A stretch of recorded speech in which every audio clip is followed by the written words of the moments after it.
فجأة وبدون أي مقدمات، حسام حسن مديرا فنيا لمنتخب مصر. قرار غير عقلاني بعد ما قال محمد صلاح إن روي فيتوريا مكمل حتى لو مصر خرجت من كأس الأمم.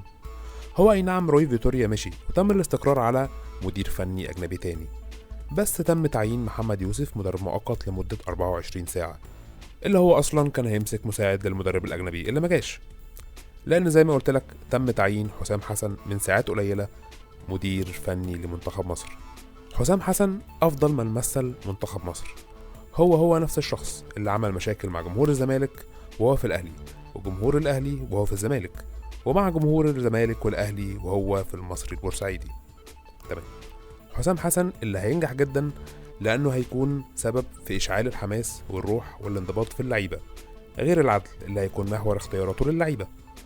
هو حسام حسن اللي ممكن يفشل بسبب صدماته المتوقعة مع بعض اللعيبة والإعلام وكمان بعض الجماهير، بجانب إنه شخصية لا تقبل النقد من أي حد.